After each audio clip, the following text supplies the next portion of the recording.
Good morning. How are you today? Thank you for being with me. We're going to continue our stories here. Let's see what sticks out today. It's a beautiful, beautiful sunrise.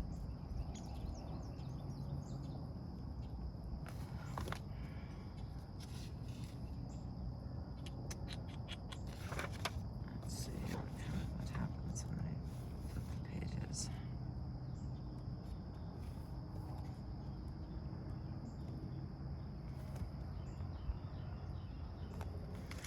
All right, we'll go with this one. Oh my God, it's beautiful. The Alchemist.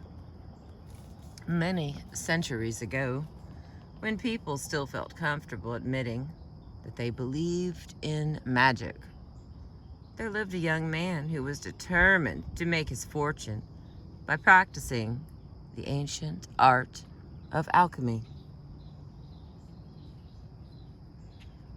Alchemy was part science, part magic, and part spiritual quest. And if the practitioner performed the rituals in exactly the right way, he or she would be able to transform worthless materials such as stone, dirt, or base metal into pure gold. While the art of alchemy might seem a simple way to make one's fortune, the opposite was in fact true. For you see, the exact formulas for performing the transformation had been lost during another era. Everyone knew that alchemy was possible, but no one knew the exact prescription for success. There were some ancient texts that purported to show the way, but these were difficult to decipher. In truth, practitioners of the ancient art had to find the precise formula for themselves. The young man worked day and night, trying to find the exact mixture of elements that would allow him and his new bride to become rich beyond their wildest dreams. While he worked on his experiments, he neglected the work of his modest farm, and very soon he and his wife had spent her dowry and were living on the brink of financial ruin. When the young woman pleaded with her husband to give up his quest and tend to their livelihood, he refused, protesting that if she just gave him a little more time, he would succeed, where so many others before him had failed. When they were down to their last few coins, the young woman went to her father and pleaded with him to intervene, make her husband see reason. Her father, who was a very wise man, agreed to talk with the young alchemist. Wily dog.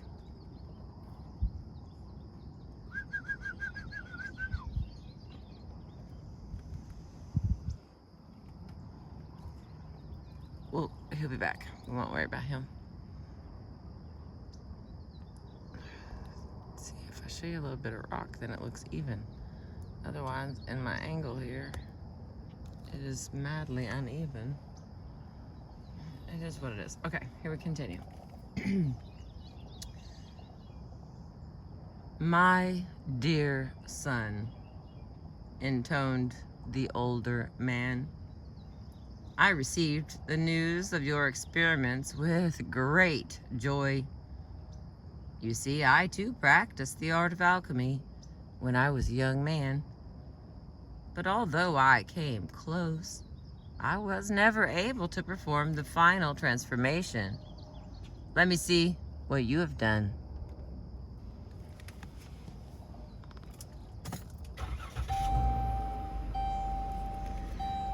The young man, who had expected his father-in-law to rebuke him, was delighted to show the old man his progress. You have indeed. Hey, look at there. It's a wily dog. He's returned. Why? Come on. Get in. Come on, baby. Thank you. Mama had to play the old start the band game. Been playing that game forever. Alrighty, here we go. Back to what we were doing. The young man, who had expected his father-in-law to rebuke him, was delighted to show him his progress. You have indeed done good work, my son, said the man. But I can see one ingredient which you are missing. You must gather the silver dust that collects on the leaves of the banana plant. If and only if you plant and harvest the bananas yourself, the powder turns to magic and will guarantee your success. How much of this magic powder do I need? Cried the young man, almost unable to contain his excitement and eagerness to get started. Oh, there's that's the difficult part. You must collect 2 pounds of the silver powder.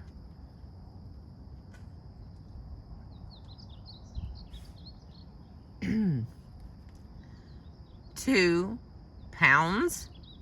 But that will take hundreds of plants at least. I know the task is hard, said his father-in-law, but success will surely be yours if you have the will to collect the silver dust. I will do it, cried the young man, and he set out to market with his last coins to buy his first banana plants. The young man tilled the soil, planted the young seedlings with great care. For weeks, he tended his plants and made sure that they were free of weeds and other pests. After many months of hard work, the plants grew to maturity and bore fruit. The young man harvested the fruit and carefully collected the silver powder. He used the money from his first harvest to buy more land and still more banana plants. He continued this way for many years, tending his plants and collecting the magical silvery powder. He and his wife built a house, had 3 healthy children, and still he continued to grow his bananas. After still more time in the fields, he finally managed to collect the prized 2 pounds of silver powder. With great excitement and anticipation, he ran to the home of his father-in-law. Look, he cried, I have managed to collect the powder you asked me to gather. Now show me what I must do to turn dirt into gold. Patience, my son. You shall have your gold. But first we must ask your wife to join us for this experiment. When the old man's daughter appeared, he asked her what she had done with all the bananas that the couple had harvested for so many years. Why, I took them to market and sold them, she replied. And what did you do with the money? Why, I saved most of it, dear father, just as you told me to do. Here it is, in these 3 large sacks. And with that, she emptied piles of bright gold coins onto the floor. Her father looked at the coins and smiled. Next to the pile of coins, he placed 3 small piles of dirt. And then he turned to his son-in-law. See, my son, how your silver powder has turned the dirt of your fields into piles of gold. At first, the son-in-law looked perplexed. Then He frowned and tightened his brow in an angry grimace. And then, after a few more minutes, he burst into a loud and deep laughter. You, my dear and wise father, and not I, are the greatest alchemist of all, for you have managed to turn a young and idle dreamer into a prosperous and hard-working man. All right, let's see what the myth commentary is on this one. Okay, the Alchemist. I'll go from this one.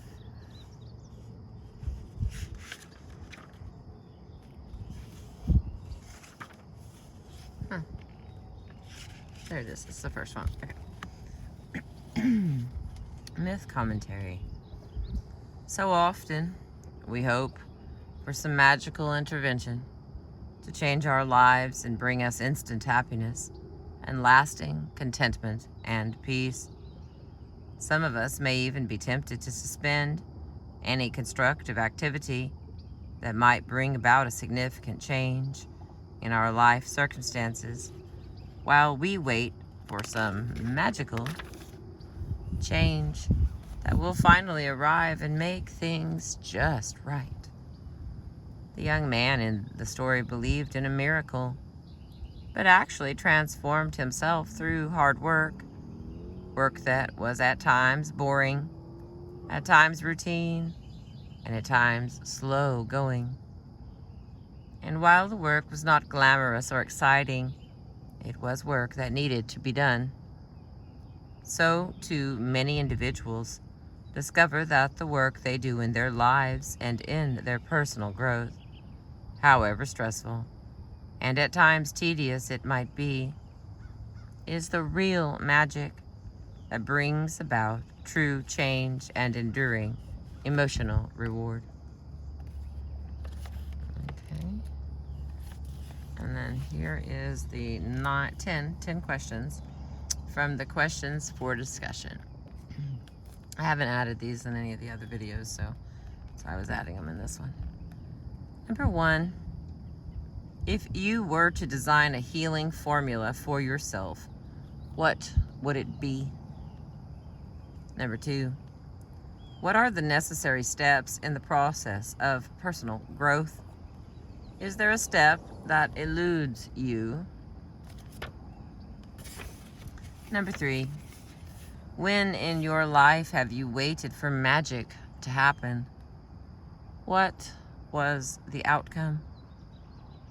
Number 4, is there a difference between that which is essential for your personal growth and those things you merely want or desire? Are they ever the same? How do you reconcile it when they are different? Number 5, excuse me, Lord. Are there strengths you possess that you have overlooked or that may not be obvious?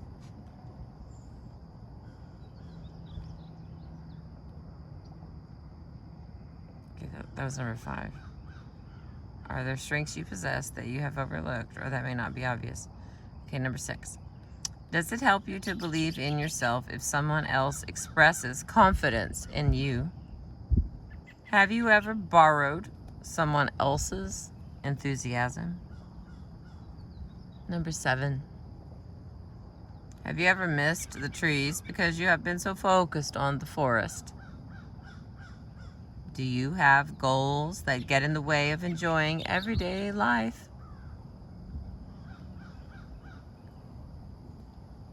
Number 8. Have there been times in your life when you were or felt tricked into doing something that was ultimately good for you? How did you feel about the trickery? Did the ends justify the means? Number 9. Are there people behind the scenes who are aiding or impeding your personal growth? And the final one, number 10. How is spirituality alive in your life? What aspects of your life have a spiritual dimension? Where is spirituality lacking? That's the last one. Here's my book. Can you see it, babies? Maxine Harris, PhD. Thank you for being with me and letting me read to you this beautiful sunrise. We caught it in the nick of time. I appreciate you. Enjoy your day.